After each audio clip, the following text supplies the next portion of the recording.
Steinhauer here. Welcome back. We are talking now about my favorite star in the universe, the sun.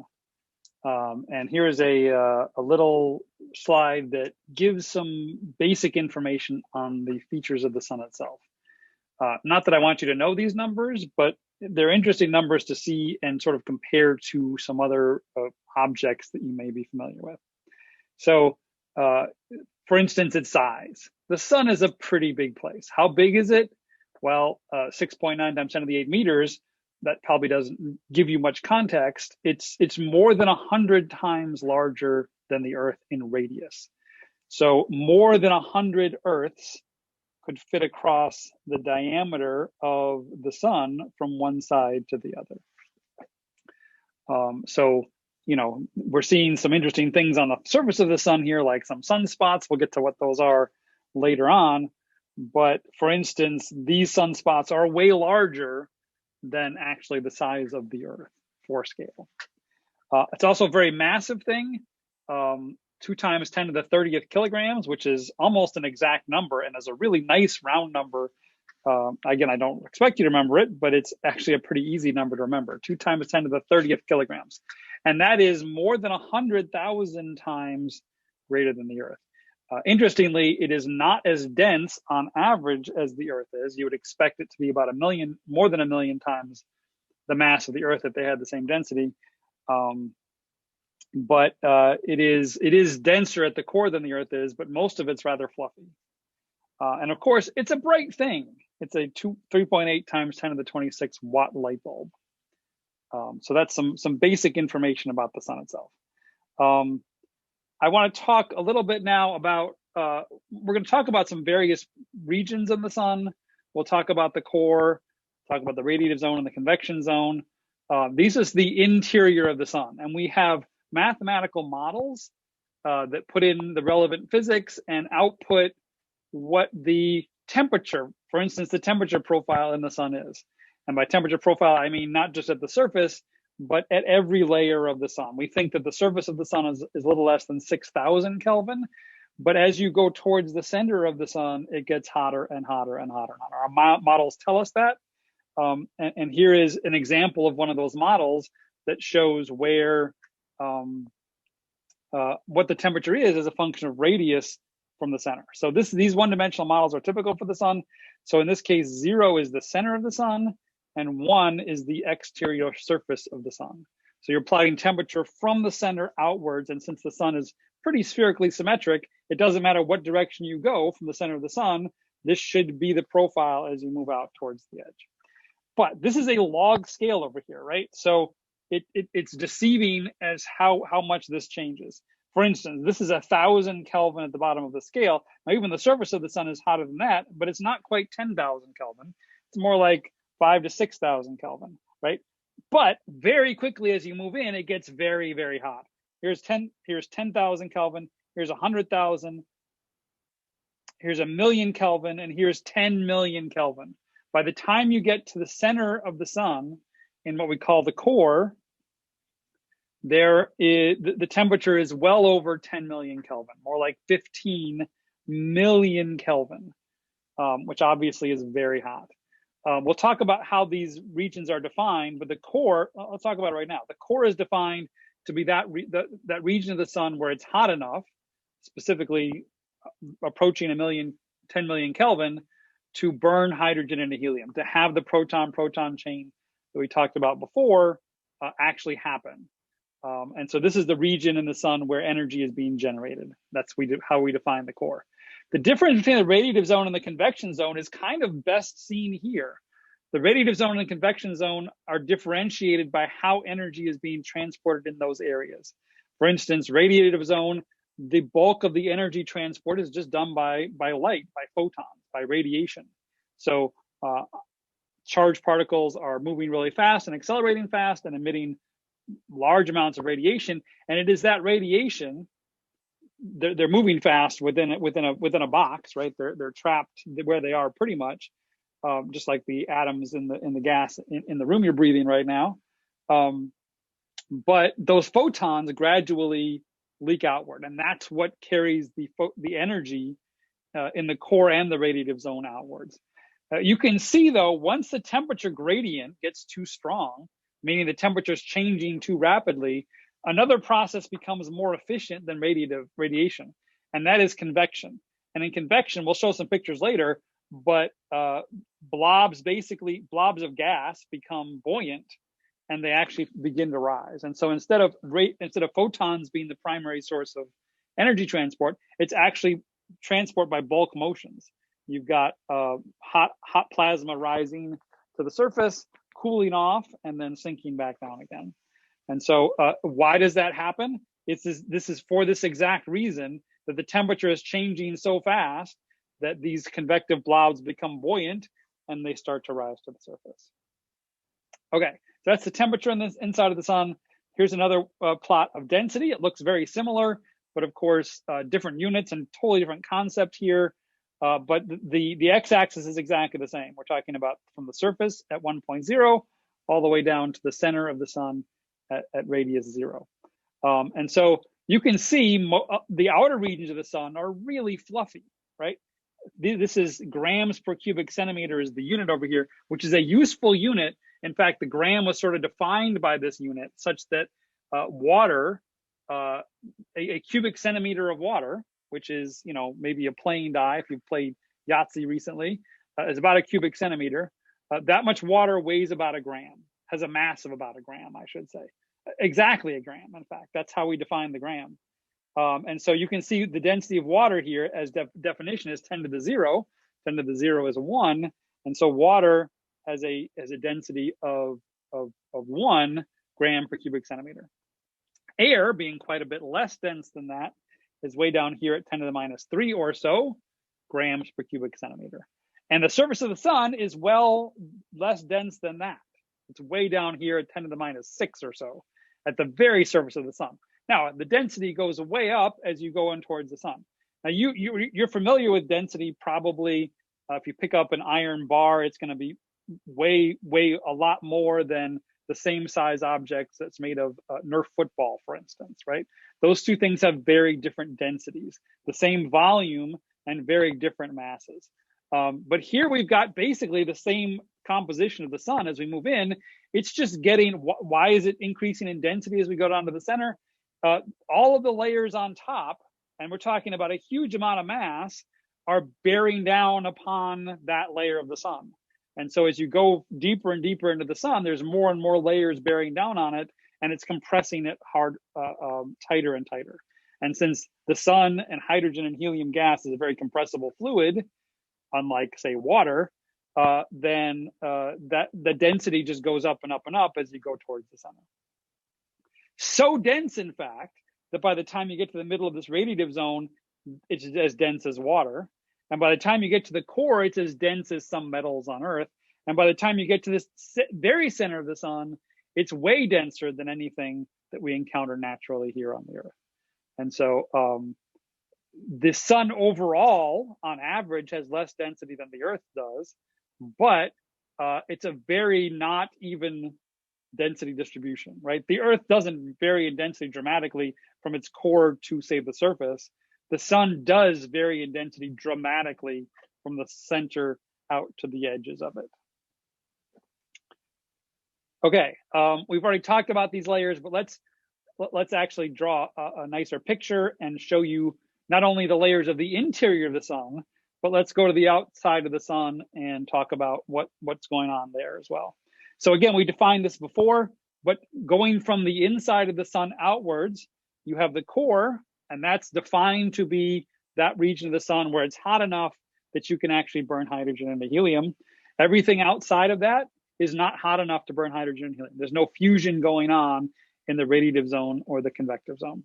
So you can see then now the radiative zone and the convection zone. The radiative zone here, again, there's no bulk motion of atoms.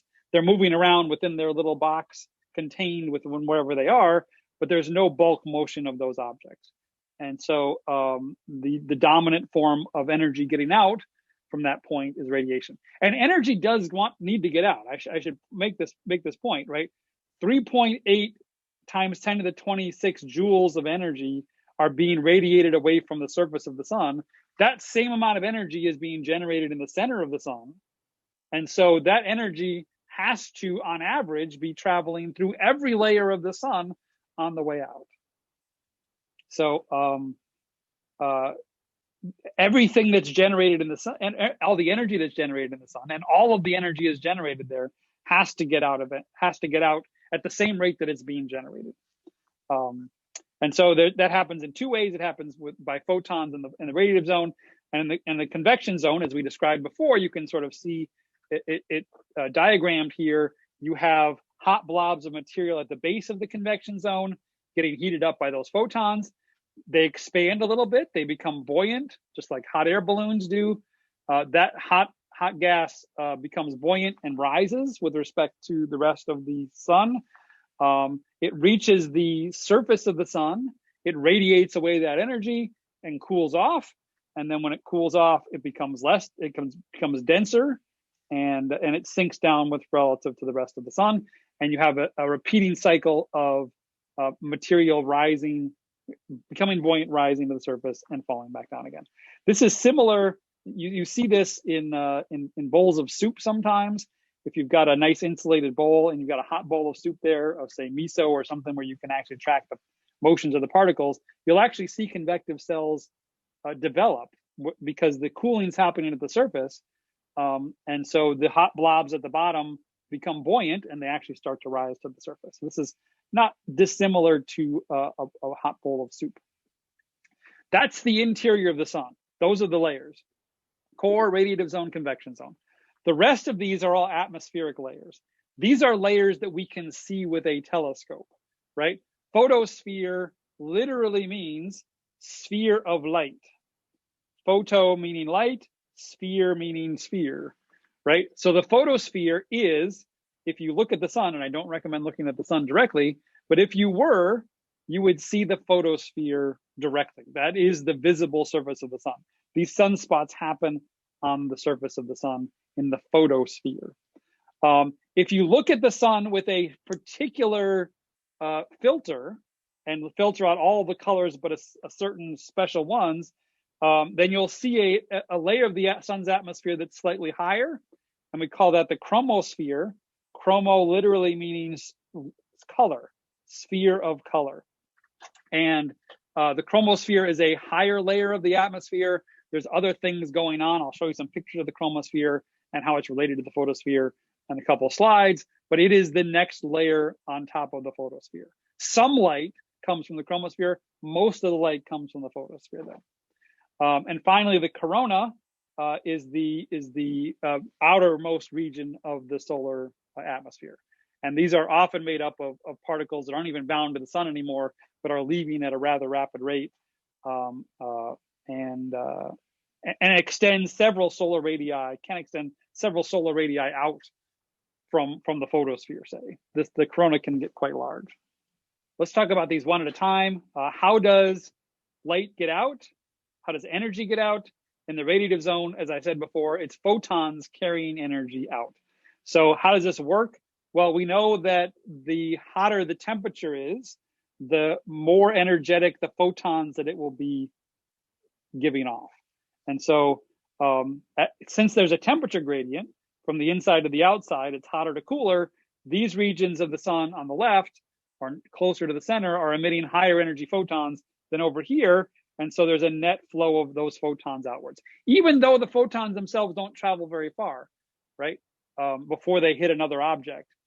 It's okay because there's a net flow of these things outwards. And that's what actually carries the energy out from the center.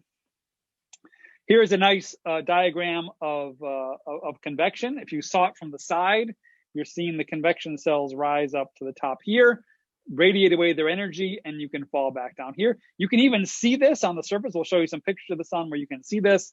The centers of these regions here are hotter than these regions here.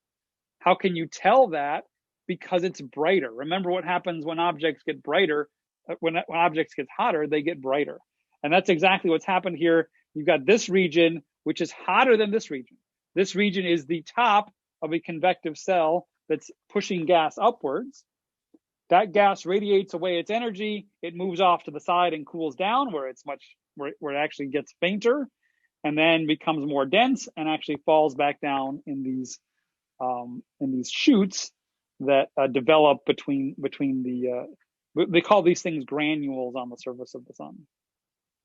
And so in the convection region, this is the thing that's transporting energy. It is the physical motion of these hot blobs of gas. Here is a real picture of the surface of the sun. Obviously, it's not as neat as the cartoon version that I've just done, but here we have a picture of this phenomenon, and you can see it directly, right? These white regions are the tops of convective cells as hot gas is reaching the surface. That energy is radiated away and then sinks back down along these channels that are to the sides, which contain much cooler, darker gas. I'll post a video in the supplemental materials this week showing you a video of the granules happen. It's hard to get scale. This kind of looks like grains of corn or kernels of corn or rice or something, but these sizes of these granules is typically about 1,500 kilometers, almost 1,000 miles across for each one of these. So, the Earth is, similar, gonna easily fit in this image somewhere. So these are very large features, and they come and go. Right, this is an ever-changing pattern of these things as these bubbles rise and then fall back down. These granules come and go on the time scale of about 15 minutes. And so they just bubble in and bubble out, and the whole surface of the sun seems like a roiling, boiling, bubbling thing. It's not bubbles, it's just hot blobs of the material itself rising to the surface. So check out that video because I think it does a good job of showing visually what's actually happening here in the convection zone. Okay, here's a difference. The photosphere and the chromosphere are similar, and it can be confusing which is which. The photosphere, and here you see both of them kind of superimposed on top of each other. So on the right, you have the photosphere. The photosphere is, if you look really close, you'll see those granules. But if you zoom way out, it looks kind of featureless, aside from sometimes you get these dark patches on the surface of the sun called sunspots. The chromosphere is looking at the sun in a particular red filter of light usually, and it is slightly further out. You're seeing a slightly higher layer of the sun's atmosphere in these particular colors. And regions that are sunspots that appear dark in the chromosphere, in the photosphere, often appear bright in the chromosphere because there's enough energy going on at higher levels above these things that it's actually emitting more light than normal. And it's the chromosphere where you see things like this, where hot gas is being actually pulled off of the surface of the sun. We'll talk about what causes sunspots and all the solar activity later on, but I want you here to see what the difference between the photosphere and the chromosphere is, and how it kind of works. Finally, the solar corona. Corona literally means crown, and this is not a bad term for it, but you can see here how big it is, right? Here you have a solar radius from here to here. The corona extends several solar radii out in all directions. And this is charged particles and other debris that's being streamed off the sun at high velocities. And so this is very tenuous. It's very difficult to see. You normally can't see it at all because it's so faint compared to the sun's photosphere, say, and the chromosphere. In fact, often it's difficult to image it at all unless the image of the sun is blocked out by something entirely. And this is the case for this particular picture. You've got a solar eclipse. What happens in a solar eclipse is the moon passes in front of the sun's surface and blocks out the entire surface. And you see these wisps of highly charged energetic particles leaving the sun in the solar corona. Interestingly, the solar corona breaks the trend of decreasing in temperature as you move from the center outwards. It's true that as you go from the core to the radiative zone, to the convection zone, to the photosphere and chromosphere, the temperature is gradually going down and down and down and down. When you get past the chromosphere, it actually turns back up again. And it turns out that the chromosphere can be heated up by these processes that are making these energetic particles leave to millions of Kelvin, interestingly. It's not as hot as the center of the sun, but it's comparable to inner regions of the sun in temperature, even though there isn't much gas there at all. In fact, that's part of the reason why I can do that. There just isn't much stuff there at all. Okay, that's the layers of the sun. We'll come back and talk about what solar activity is in the next video. See you then.